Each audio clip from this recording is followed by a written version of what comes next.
So this is test content. I started a new channel, Dan D Reads Public Domain. My intention, this was my plan, was to go to that other channel immediately after my Friday Night Ramble live stream. But, you know, best laid plans of mice and men, which is another book, was maybe in the public domain. That might be later. Anyway, I need 50 subscribers if I want to live stream on my public domain Dan D Reads channel. But I don't have 50 subscribers there. I have 9. So until 41 more people join that, I'm not allowed to live stream. And I think live streaming is the only way I'm going to find people who want to just hear someone read. So if you're a subscriber of this channel, you want to support it, I don't like asking for, you know, like and subscribe. But I don't know. I think I've watched too many YouTube videos where I didn't like hearing the creators say that, especially before they did anything I liked. But in any case, if you want to help out, subscribe to that channel, get me to the 50 I need to live stream. You don't have to watch those live streams if they're not for you. Hey, NK Did It is here again. Thank you. Yeah, so if you can subscribe to that just to help me out, that will unlock my ability to do live streams. Then maybe I attract people who want reading content. Once you see that I'm up to, you know, 100 subscribers, feel free to remove your subscription if it's not the content you like. One thing I've learned in starting a new channel is it's better to have people who actually are interested in your content, especially after you get past that first, you know, 50, 60, because YouTube tests their videos with your subscribers. So if your subscribers don't watch your videos, they're not going to show them to other people. But that said, there's no way that people are going to find me scrolling through live if I can't go live. So if you want to help me out with a subscription, go ahead and subscribe to that other channel. And what I'll be doing tonight, I'm just going to read the first 2 chapters. It's about 18 pages just to see how this goes. And yeah, I'll probably redo these first 18 pages again on the other channel. Got 2 people here. That's enough. I was willing to go on the other channel with none. My thinking is I'm going to do a live one-take read. If there's mistakes, then the chat gets to enjoy the mistakes as they happen. If there are no mistakes, wow, amazing. And then I'll just use that as an edited cut. Welcome, Austin. Thank you. Thank you, WDDJS. What we're doing here is completely unrelated to true crime content. It's just me reading Robinson Crusoe, 18 pages. And yeah, here we go. Anyone in the chat actually read Robinson Crusoe? Was it a book that you had to? I do smoke, but I'm not going to be smoking on these streams just because it's a little harder for, well, it's harder to keep my voice going for the read. But sometimes on my random live chats that go a little long, I'll have the vape going or something like that, or a couple of pre-rolls. Yeah, sure, Mike. Welcome to the chat. Anthony McDonough. But you can call him Mike. One thing, though, once I do start reading, to Russian, please. Yeah, I don't know if this... I don't think you can get a live translation to Russian.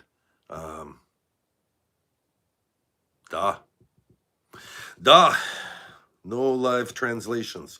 But that said, I'll be throwing it up onto replay. So if it's something you want to hear in Russian, then wait for it to go on the replay, and YouTube will probably auto caption it. So fantastic.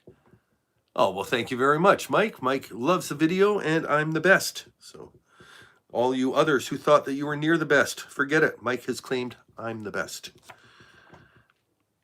All right, here we go. Not going to Ukrainian origin for me, but not really going to get into the war because this is just a Dan Reads Public Domain Materials Challenge. And we're off. Moderators, if anyone has questions, let them know that I'm just reading straight through. But if there are questions that come up, feel free to restate them at the end of the reads, and I will respond. Chapter 1, Robinson's Family. I was born in the year 1632 in the city of York, of a good family, though not of that country. my father being a foreigner of Bremen who settled first at Hull.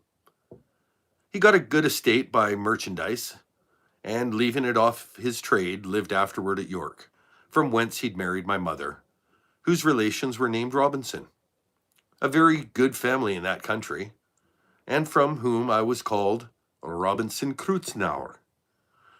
But by the usual corruption of words in England, we are now called, nay, we call ourselves, and write our name, Crusoe. And so my companions always called me. I had 2 elder brothers, one of whom was lieutenant colonel to an English regiment of foot in Flanders, formerly commanded by the famous Colonel Lockhart, and was killed at battle near Dunkirk against the Spaniards. What became of my second brother I never knew, any more than my father or mother knew of what became of me. Being the 3rd son of the family, and not bred to any trade, my head began to be filled very early with rambling thoughts. My father, who was very ancient, had given me a competent share of his learning, as far as house education and a country-free school goes, and designed me for the law. But I would be satisfied with nothing but going to sea, and my inclination to this led me so strongly against the will, nay, the commands of my father, and against all the entreaties and persuasions of my mother and other friends, that there seemed to be something fatal in that propension of nature, tending directly to the life of misery which was to befall me. My father, a wise and grave man, gave me serious and excellent counsel against what he foresaw was my design. He called me one morning into his chamber, where he was confined by the gout, and expostulated very warmly with me upon this subject. He asked me what reasons, more than a mere wandering inclination, I had for leaving my father's house in my native country, where I might be well introduced, and had a prospect of raising my fortune by application and industry, with a life of ease and pleasure. He told me it was for men of desperate fortunes on one hand, and for aspiring superior fortunes on the other, who went abroad on adventures to rise by enterprise and make themselves famous in the undertakings of a nature out of the common road, and that these things were either too far above me or too far below me. That mine was the middle state, or what might be called the upper station of low life, which he found by long experience was the best state in the world, the most suited to human happiness, not exposed to miseries and hardships, the labor and sufferings of the mechanic part of mankind, and not embarrassed with pride, luxury, ambition, and envy of the upper part of mankind. He told me I might judge the happiness of this state by this one thing, namely that this was the state of life which all other people envied. That kings have frequently lamented the miserable consequences of being born to great things, and wish that they had been placed in the middle of the 2 extremes, between the mean and the great. That the wise man gave his testimony to this as just standard of true felicity when he prayed to have neither poverty nor riches. He bade me to observe it, and I should always find that the calamities of life were shared upon the upper and lower part of mankind. But that middle station had the fewest disasters and was not exposed to so many vicissitudes as the higher or lower part of mankind. Nay, they were not subjected to so many distempers and uneasiness, either of body and mind, as those were who, by vicious living, luxury, and extravagances on one hand, or by hard labor, want of necessaries, and mean or insufficient diet on the other hand, bring distempers upon themselves by the natural consequences of their way of living. That the middle station of life was calculated for all kind of virtues and all kind of enjoyments. That peace and plenty were the handmaids of a middle fortune. That temperance, moderation, quietness, health, society, all agreeable diversions, and all desirable pleasures, were the blessings attending that middle station of life.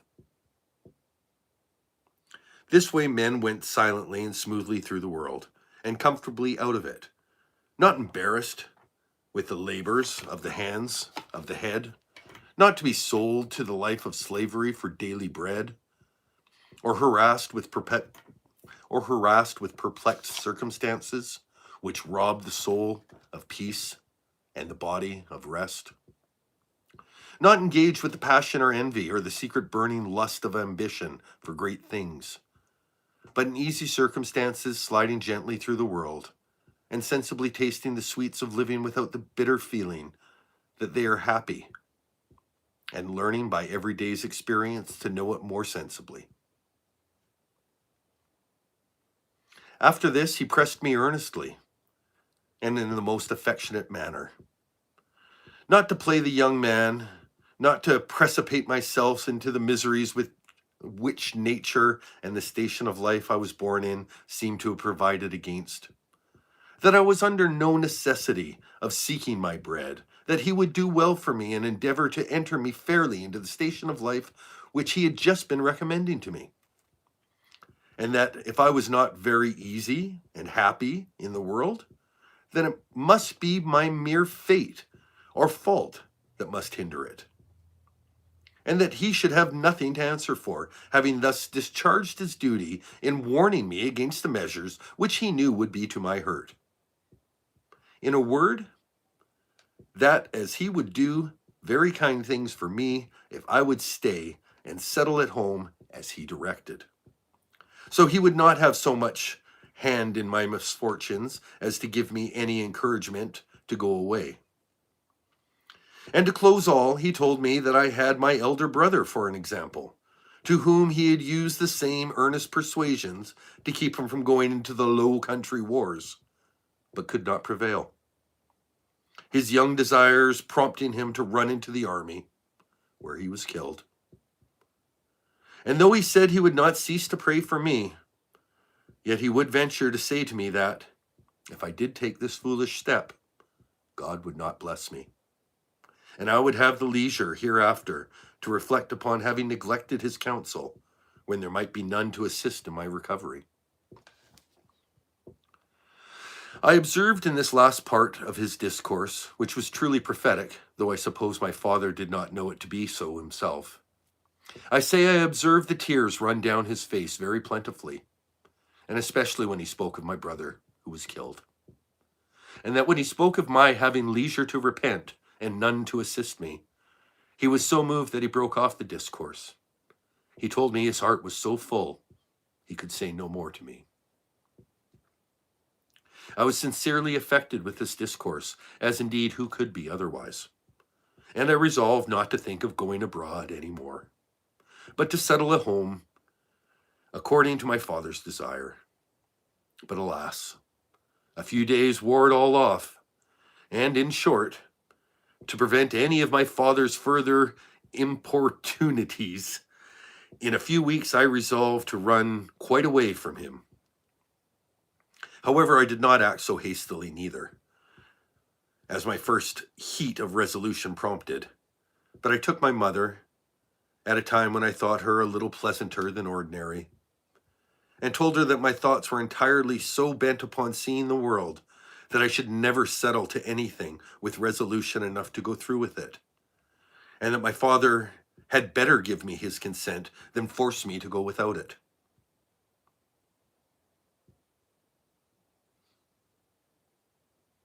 I looked up and I lost myself.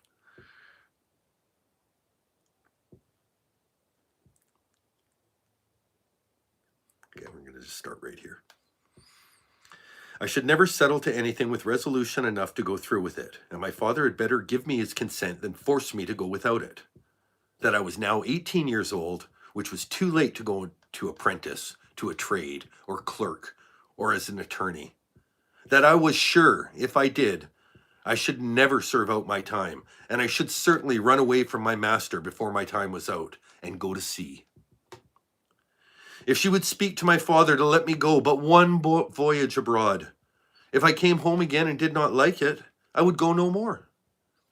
And I would promise by a double diligence to recover that time I had lost. This put my mother into a great passion. She told me she knew it would be no purpose to speak to my father upon any such subject, that he knew too well what was my interest to give his consent to anything so much for my hurt. And she wondered how I could think of any such thing after such a discourse I had with my father, and such kind and tender expressions as she knew my father had used to me, and that, in short, if I would ruin myself, there was no help for me. But I might depend I should never have their consent to it, that for her part she would not have so much hand in my destruction, and that I should never have it to say that my mother was willing when my father was not. Though my mother refused to move it to my father, yet, as I heard afterward, she reported all the discourse to him, and that my father, after showing a great concern at it, said to her with a sigh, "That boy might be happy if he would stay at home, but if he goes abroad, he'll be the most miserable wretch that was ever born. I can give no consent to it." It's the end of chapter 1. I will do one more chapter. This chapter is about twice as long, though, so if we're 16 minutes in, I would expect this is going to go 25. And then we'll just cut it for that, because this is just the test run. Chapter 2. Oh, I'll do quick hellos. Derek loves Robinson Crusoe. Fantastic. Anne McCallum, great story, great voice. NK did a little moderation. All right. Thank you very much, everyone who's sticking around and interested. Everyone that's on the replay, thank you too. Chapter 2, First Adventures at Sea. It was not until almost a year after this that I broke loose, though in the meantime I continued obstinately deaf to all proposals of settling to business, and frequently expostulating with my father and mother about their being so positively determined against what they knew my inclinations prompted me to. But being one day at Hull, where I went casually and without any purpose of making an elopement, that time, but I say being there, and when, I'm going to restart that because I put the intonations all wrong. 1 second.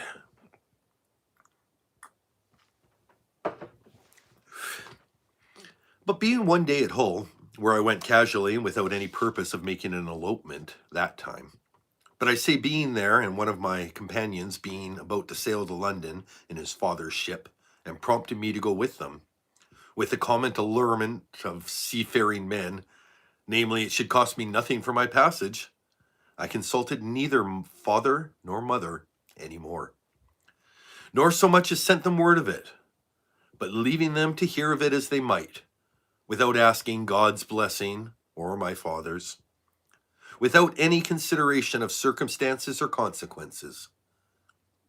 And in an ill hour, God knows, on the 1st of September, 1651, I went on board a ship bound for London. Never any young adventurer's misfortunes, I believe, began sooner or continued longer than mine. The ship was no sooner gotten out of Humber when the wind began to blow, and the waves to rise in a most frightful manner. And as I had never been at sea before, I was most inexpressibly sick in the body and terrified in the mind. I began now seriously to reflect upon what I had done, and how justly I was overtaken by the judgment of heaven for my wickedness in leaving my father's house, and my abandoning my duty, all the good counsel of my parents, my father's tears, my mother's entreaties, came now fresh into my mind and my conscience, which was not yet come of the pinch of hardness to which it had been since, reproached me with the contempt of advice and the breach of my duty to God and my father. All this while the storm increased, and the sea, which I had never been upon before, went very high, though nothing like what I had seen many times since, no, nor like what I saw a few days after. But it was enough to affect me then, who was but a young sailor and had never known anything of the matter. I expected every wave would have swallowed us up, and every time the ship fell down, as I thought in the trough or hollow of the sea, we should rise nevermore. And in this agony of mind, I made so many vows and resolutions that if it would please God here to spare my life on this one voyage, if I ever got a chance to put my foot upon dry land again, I would go directly home to my father and never set into a ship again while I lived. That I would take his advice, I would never run myself into such miseries as these anymore. Now I saw plainly the goodness of his observations about the middle station of life. How easy, how comfortably he had lived all his days, and never been exposed to the tempests at sea or troubles on shore. And I resolved that I would, like a true repenting prodigal, go home and repent to my father. I didn't. Like a true repenting prodigal, go home to my father. These wise and sober thoughts continued all the while the storm continued, and indeed some time after. But the next day the wind was abated, the sea calmer, and I began to be a little inured to it. However, I was still grave for all that day, being also a little seasick still. But toward the night the weather cleared up. The wind was quite over, perfectly clear.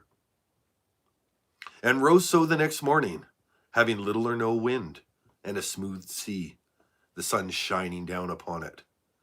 The sight was, as I thought, the most delightful that I had ever saw.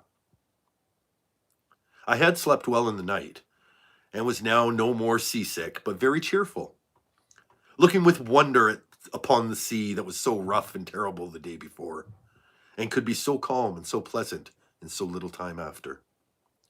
And now, lest my good resolution should continue, my companion, who had enticed me away, came to me.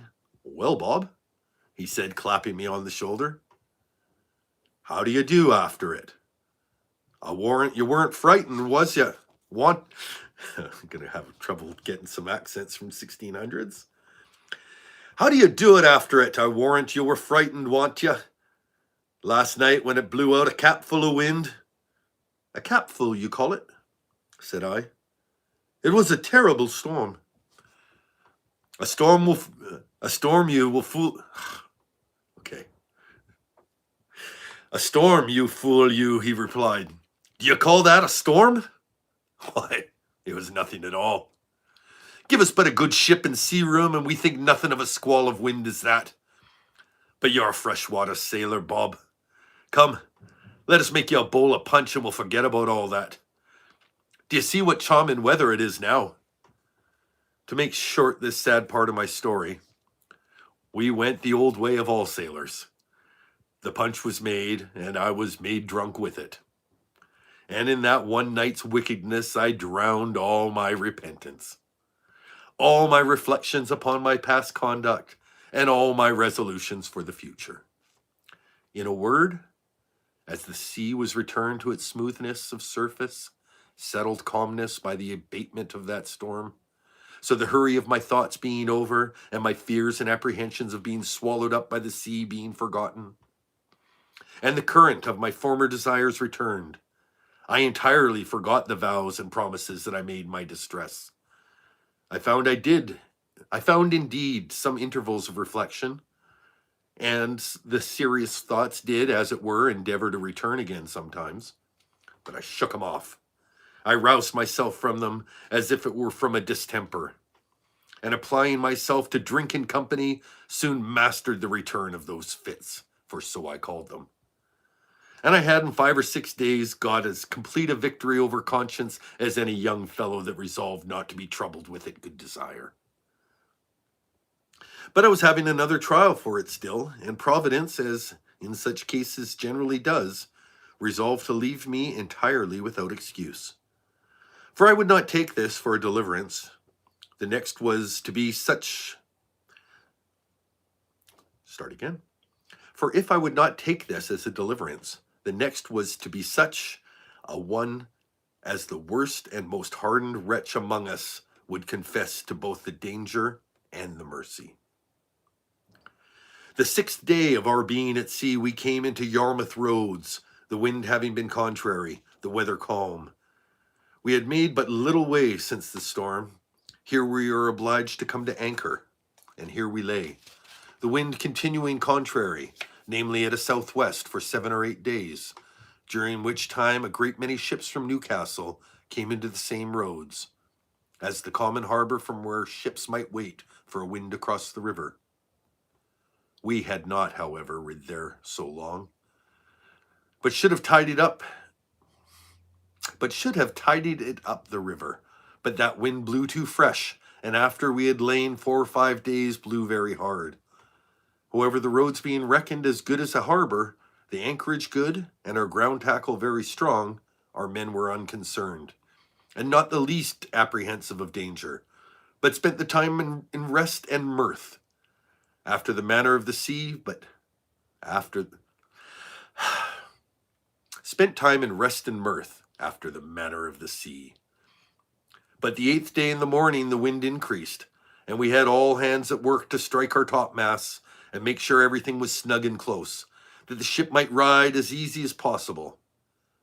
By noon the sea went very high indeed, and our ship rid forecastle in, shipped several seas, and we thought once or twice our anchor had come home, upon which our master ordered out the sheet anchor, so that we rode with 2 anchors ahead, and the cables veered out to the bitter end. By this time it blew a terrible storm indeed, and now I began to see terror and amazement in the faces of even the seamen themselves. The master, though vigilant in the business of preserving the ship, yet as he went in and out of his cabin by me, I could hear him softly to himself say several times, "Lord, be merciful to us. We shall all be lost. We shall all be undone." And the like.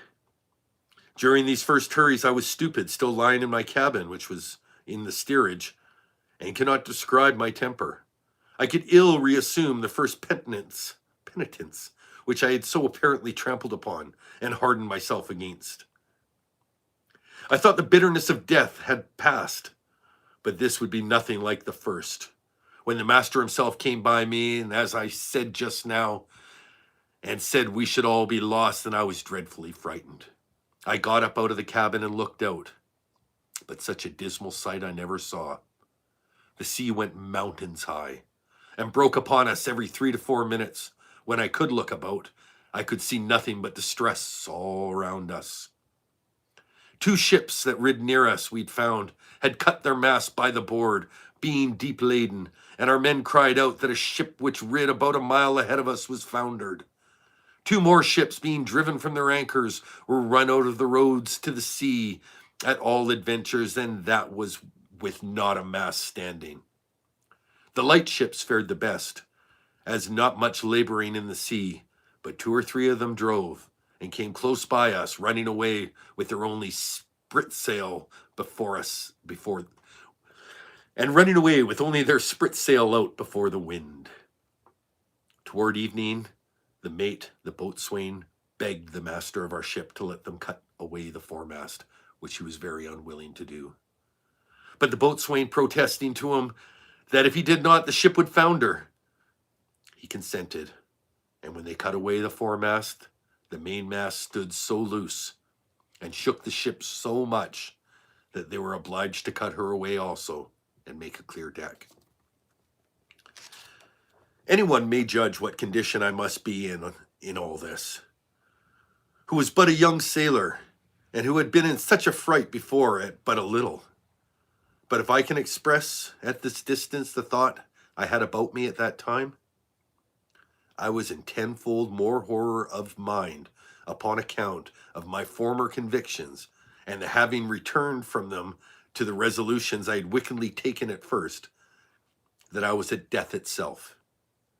And these, added to my terror of the storm, put me into such a condition that I can by no words describe it. But the worst was not come yet. The storm continued with such fury that the seamen themselves acknowledged that they had never known a worse. We had a good ship, but she was deep laden and wallowed in the sea. And the seamen every now and then cried out that she would not founder. It was my advantage in one respect that I did not know what they meant by founder till I inquired.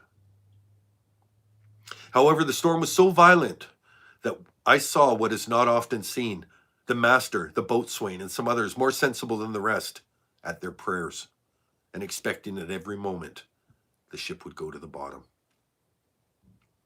In the middle of the night, and under the rest of our distresses, one of the men that had been down on purpose, to see, cried out, we had sprung a leak. Another said there was 4-foot water in the hold. Then all hands were called to the pump. At that very word, my heart, as I thought, died within me, as I fell backward upon the side of my bed where I sat and into the cabin. However, the men roused me and told me that I, who was able to do nothing before, was well able to pump as another. At which I stirred up and went to the pump and worked very heartily. While this was doing, the master, seeing some light coilers, who, not being able to ride out the storm, were obliged to slip and run away to sea, and would not come near us, ordered to fire a gun as a signal of distress. I, who knew nothing what that meant, was so surprised that I thought the ship had broke or some dreadful thing had happened. In a word, I was so surprised that I fell down into a swoon. As this was a time that everyone had his own life to think about, nobody minded me or what had become of me. But another man stepped up to the pump and, thrusting me aside with his foot, let me lie, thinking I'd been dead. And it was great while... Start again. Another man stepped up to the pump and, thrusting me aside with his foot, let me lie, thinking I had been dead. And it was a great while before I came to myself. We worked on, but the water increasing in the hold, it was apparent that the ship would founder. Though the storm began to abate a little, yet as it was not possible she could swim till we might run into a port, so the master continued firing guns for help, and a light ship who had rid out just ahead of us ventured a boat out to help us. It was with the utmost hazard that the boat came near us, but it was impossible for us to get on board, or for another boat to lie near the ship's side, till at last the men, rowing very heartily and venturing their own lives to save ours, our men cast them a rope over the stern with the buoy to it, and then veered it out a great length, which they, after great labor and hazard, took hold of, and we hauled them close under our stern and got all into their boat. It was to no purpose for them or us, after we were in the boat, to think of reaching their own ship. So we all agreed to let her drive and only to pull her in towards the shore as much as we could, and our master promised them that if the boat was staved upon the shore, he would make it good to their master. So partly rowing, partly driving, our boat went away to the northward, sloping towards the shore almost as far as Winterton Ness. We were not much more than a quarter of an hour out of our ship before we saw her sink, and then I understood for the first time what was meant by a ship floundering in the sea. I must acknowledge that I hardly eyes to look up when the seamen told me it was sinking, for from that moment they'd rather put me in the boat than that I might be said to go in. My heart was as it were dead within me, partly with fright, partly with the horror of mind and the thoughts of what was yet still before me. While we were in this condition, the men were laboring at the oars to bring the boat near the shore.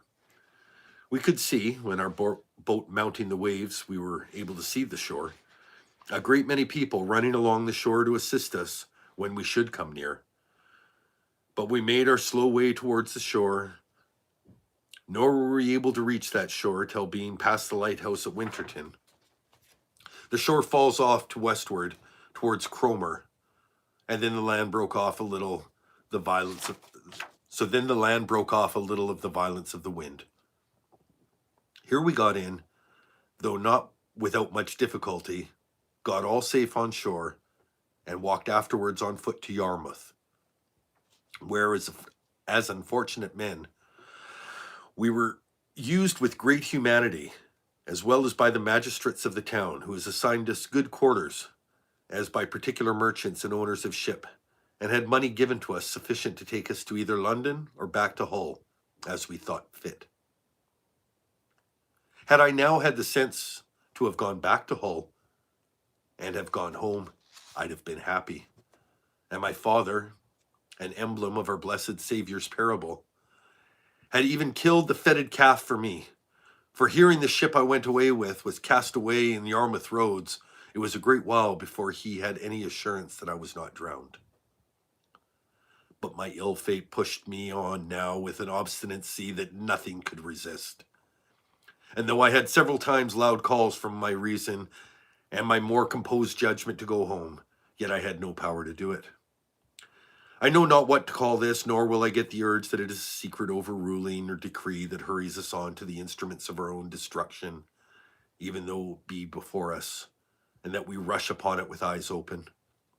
Certainly nothing but some such decreed unavoidable misery attending, and which it was impossible for me to escape, could have pushed me forward against the calm reasonings and the persuasions of my most retired thoughts, against two such visible instructions as I had met in my first attempt. My comrade, who had helped harden me before, and who was the master's son, was now less forward than I.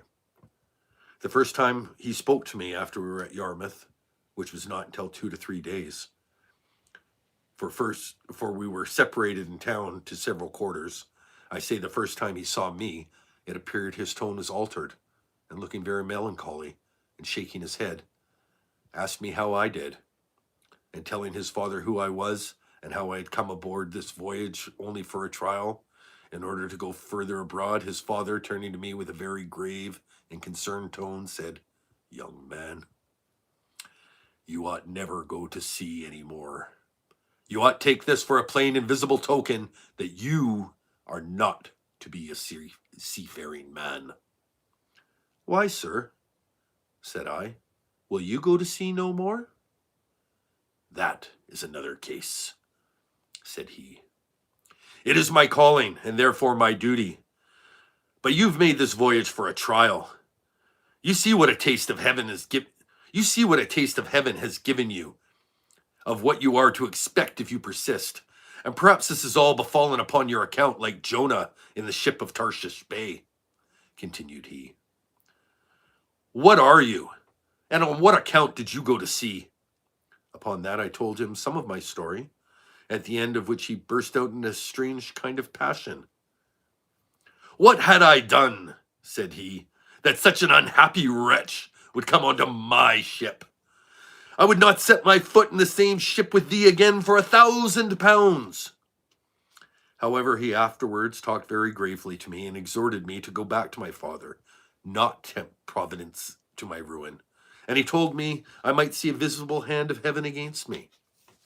"And, young man," he said to me, "depend upon it, if you do not go back, wherever you go, you will meet nothing but disaster and disappointments, till your father's words are fulfilled upon you."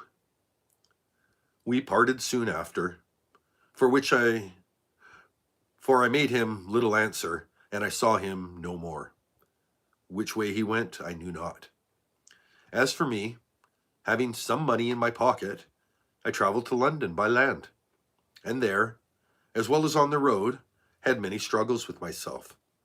What course of life I should take, and whether I should go home or go to sea. As to going home, shame opposed the best motions that offered to my thoughts, and it immediately occurred to me of how I would be laughed at among the neighbors, and should be ashamed to see not my father and mother only, but even everybody else. From whence I have since often observed how incongruous and irrational the common temper of mankind is, especially of youth, to that reason which ought to guide them in such cases, namely, they are not ashamed to sin, and yet are ashamed to repent, not ashamed of the action for which they ought justly to be esteemed fools, but are ashamed of the returning, which can only make them esteemed wise men. In this state of life, however, I remained some time, uncertain what measure to take and what course of life to lead.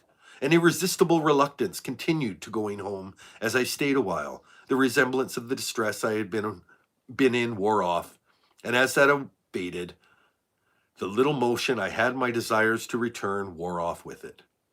till I was at least quite laid aside the thoughts of it, and looked out for a voyage.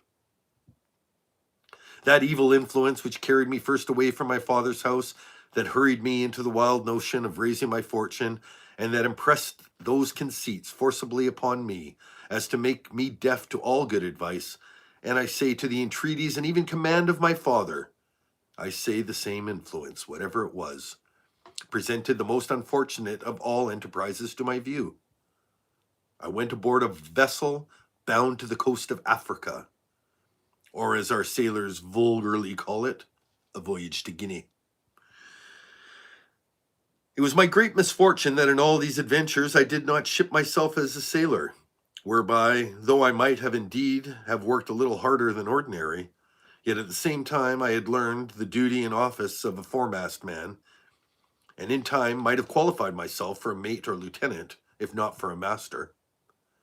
But it was always my fate to choose for the worse, so I did here. For having money in my pocket and good clothes upon my back, I would always go on board in the habit of a gentleman, and so I neither had any business in the ship, nor learned to do any. It was my lot, first of all, to fall into pretty good company in London, which does not always happen to loose and unguided young fellows as then I was. The devil generally not omitting to lay some snare for them very early, but it was not so with me. I first fell acquainted with the master of the ship, who had been on the coast of Guinea, and who, having very good success there, had resolved to go again, and who, taking a fancy to my conversation, which was not at all disagreeable at that time, hearing me say I had a mind to see the world, told me if I would go on the voyage with him, I should be at no expense. I should be his messmate and companion, and that if I could carry anything with me, I should have all the advantage of it that the trade would admit, and perhaps I might meet with some encouragement. I embraced the offer, and entering into a strict friendship with this captain, who was as honest and plain-dealing a man, I went to the voyage with him, and carried a small adventure with me, which, by the disinterested honesty of my friend the captain, I carried very considerably. For I carried about 40 pounds in such toys and trifles as the captain directed me to buy. This 40 pounds I had mustered together by the assistance of some of my relations who I corresponded with, and who, I believe, got my father, or at least my mother, to contribute so much as that to my first adventure. This was the only voyage which I may say was successful in all my adventures, and which I owe to the integrity and honesty of my friend the captain, under whom I got a competent knowledge of the mathematics and rules of navigation. I learned how to keep an account of the ship's course, take an observation, and in short, to understand some things that were needful to be understood by a sailor.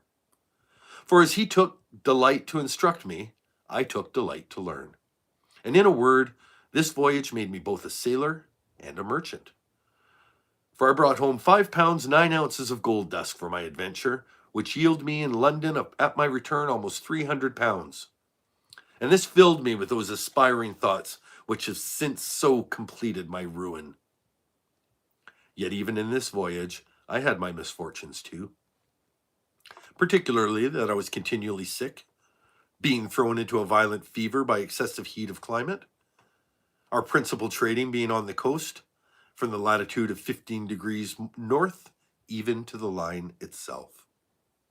So that's it. That's the end of chapter 2 of Robinson Crusoe. I like the way it's going. 44 minutes to do 12 pages, 18 pages. Okay, so this isn't going to be quick. Thank you for anyone who stuck around. If you're watching this on the replay, thanks again. Content like this will be permanently on Dan D. Reed's public domain. But for now, the live content has to go here because I'm not allowed to do lives from that channel until I have 50 subscribers. So if you want me to stop doing Robinson Crusoe reads here, subscribe there, and then I can do it there, and then you can unsubscribe once 50 people find it. Thanks again. I appreciate that people stuck around. I know this isn't Sarah Boone content, and I'm entreating upon your generosity, and I appreciate it. So regardless of the fact this isn't a regular Dan D post, I still hope you're fine. I'm Dan D, and that's the end of this post.